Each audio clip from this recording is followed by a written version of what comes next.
A very big hello to all my dear students. How are you all? Welcome to your favorite channel You and I with Dr. Ruchi Rai. कौन सा alphabet है आज? I. Again बहुत important topic, almost हर साल पूछा जाता है, हर exam में पूछा जाता है. हाँ, आज हम पढ़ेंगे INO, इंटरन्यूक्लियर ऑफ्थैल्मोप्लेजिया. सबसे पहली चीज़ जो समझनी है इसमें, हॉरिजॉन्टल गेज सेंटर. इसको देखिए ध्यान से.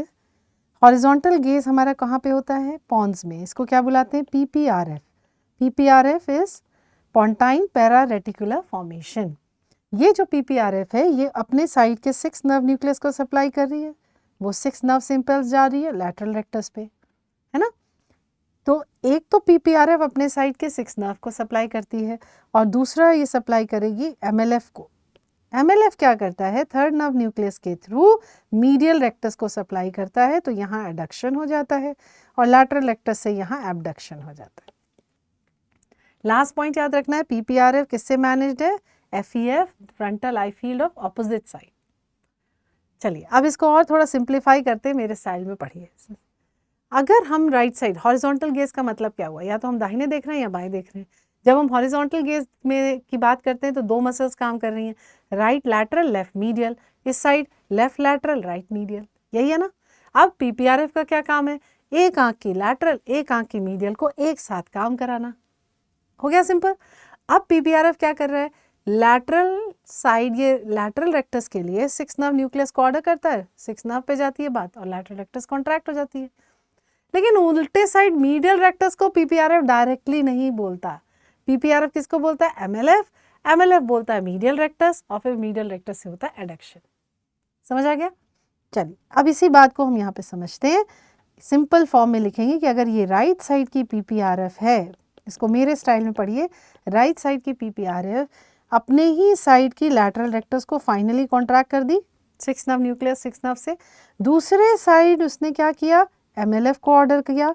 MLF ये कौन से साइड की है? लेफ्ट साइड की. लेफ्ट साइड की MLF ने लेफ्ट साइड की मीडियल रेक्टस को ऑर्डर किया और यहाँ इसलिए हो गया अडक्शन, यहाँ इसलिए हो गया एबडक्शन. ठीक है. बात क्या याद रखनी है?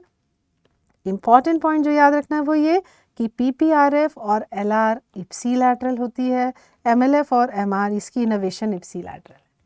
लेकिन कॉन्ट्रालैटरल इनोवेशन कौन सी हो गई? एक साइड का PPRF, दूसरे साइड का MLF.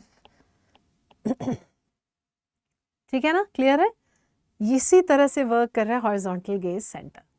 अब क्या होता है, कोई भी लेजन अगर MLF में हो जाए, इसी को हम बुलाते हैं INO. INO क्या है? Internuclear ophthalmoplegia. तो इसमें क्या क्या फीचर्स होंगे? कॉमन सेंस आपके सामने सब. जिस तरफ की MLF गई उस तरफ की MR तो काम नहीं करेगी, उस साइड डिफेक्टिव एडक्शन हो जाएगा.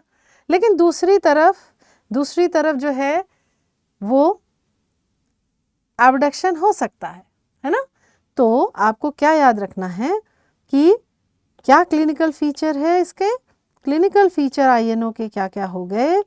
पहला बोलोगे इप्सीलैटरल डिफेक्टिव एडक्शन, क्योंकि उस साइड की MR नहीं काम कर रही है.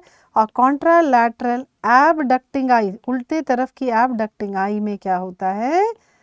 एटेक्सिक निस्टैग्मस. ठीक है, ये है आपका INO. और ये क्यों होता है? ड्यू टू हेरिंग्स लॉ, जो कि कहता है कि there is equal innervation in yoke muscles. ठीक है, इसके डेप्थ पे बाद में जाएंगे, पहले आप मेनली समझ लो INO क्या होता है. अच्छा, अब इसके बाद क्वेश्चन सॉल्व करो. क्वेश्चन ये है, ये आपके सामने फिगर है. अब पूछ रहा है बताइए कहाँ लेजन है. सबसे पहले मैं करेक्शन कर दूं, ये राइट साइडेड होना चाहिए, लेफ्ट नहीं. हाँ, अब हम आंसर करते हैं इसको कि क्या देख रहे हो आप. यहाँ पे सेंट्रल पे बेस लाइन जो है, मैं दोनों आँख सेंट्रल में है. जब ये मरीज राइट साइड देखता है, ये उसकी राइट आई है, ये लेफ्ट आई है. जब वो राइट साइड देखता है तो क्या हो रहा है? नॉर्मल दिख रही है मुझे मूवमेंट. लेफ्ट साइड जब देख रहा है तो no adduction in the right eye, और यहाँ पे निस्टैग्मस होता है जिसको हमने पढ़ा एटेक्सिक निस्टैग्मस. तो ये कौन सा स्लाइड है? ये INO है, दैट इज इंटरन्यूक्लियर ऑफ्थैल्मोप्लेजिया. कहाँ लेजन है? कौन से साइड का MLF जाएगा? जिस साइड में एडक्शन नहीं है. इप्सीलैटरल एडक्शन डिफेक्ट होता है. याद रखो, इप्सीलैटरल कॉन्ट्रालैटरल हमेशा it is related to side of lesion. तो यहाँ क्या बोलोगे? कौन सा साइड में नहीं है एडक्शन? Right side. तो आप क्या बोलोगे? Right sided MLF lesion. ठीक है, जिस साइड में एडक्शन नहीं, उसी साइड की एमएलएफ नहीं है, उसी साइड एडक्शन डिफेक्टिव होगा। तो आंसर हो जाएगा राइट साइडेड एमएलएफ लेजन। अब एक वेरिएंट इसका सुनो, ये क्या देख रहे हो यहाँ पे आप देखते हो बेस लाइन में एक तो सेंटर में एक एबडक्टेड है। अब आप ध्यान से देखो तो इसकी जो राइट आई है उसमें ना एडक्शन हो रहा है ना एबडक्शन हो रहा है, चाहे दाहिने देखो चाहे बाएं देखो दोनों बंद है, आंख एकदम सेंटर में है। और दूसरी आंख में एक जगह एबडक्शन तो हो रहा है, एडक्शन है ही नहीं कहीं, यहाँ पे जहाँ एडक्शन होना चाहिए हो ही नहीं रहा, यहाँ पे तो नहीं होना चाहिए, ये तो एबडक्शन है, लेकिन यहाँ पे जो एडक्शन होना चाहिए वो नहीं हो रहा। तो क्या देखा, एक तरफ एडक्शन एबडक्शन दोनों नहीं है, नो एडक्शन नो एबडक्शन, और दूसरी तरफ देखा जाए नो एडक्शन, इसी को बुलाते हो 1.5 सिंड्रोम। ठीक है, ये कई बार पूछा जाता है, इसी को बोलते हैं 1.5 सिंड्रोम। इसको मेरे तरफ से पढ़ लो, क्या हो रहा है, एक तरफ की पीपीआरएफ और उसी तरफ की अगर एमएलएफ चली गई, मान लो ये राइट साइडेड पीपीआरएफ गई और इसी तरफ की आपकी एमएलएफ भी चली गई, राइट साइडेड एमएलएफ लेजन।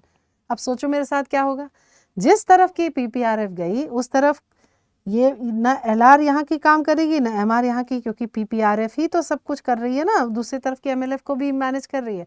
तो नो एबडक्शन यहाँ पे, नो एडक्शन यहाँ पे, अगर ये लेजन हो गया। अब जब इस साइड की एमएलएफ चली गई तो राइट साइड में नो एमएलएफ मतलब नो एडक्शन भी यहाँ नहीं होगा, इस साइड की एमएलएफ चली गई तो, है ना। तो राइट एमएलएफ जाने से यहाँ नो एडक्शन, तो एक तरफ नो एबडक्शन नो एडक्शन, एक तरफ खाली no adduction. This is 1.5 syndrome. ठीक है, उम्मीद करते हैं आपको समझ आई बात, अपनी तरफ से बहुत सिंप्लीफाई करके बताने की कोशिश की। तो एक तरफ दोबारा बोल रही हूँ, एक तरफ पीपीआरएफ और एमएलएफ दोनों चली गई तो उस साइड एडक्शन एबडक्शन नहीं होगा, दूसरी साइड कोई एडक्शन नहीं होगा, इसलिए उसको बुलाते हैं 1.5 सिंड्रोम। ठीक है, इंपॉर्टेंट टॉपिक है, अच्छे से पढ़ लेना। Hope you enjoyed the session, समझ आ गया होगा। Thank you so much, stay blessed, keep smile.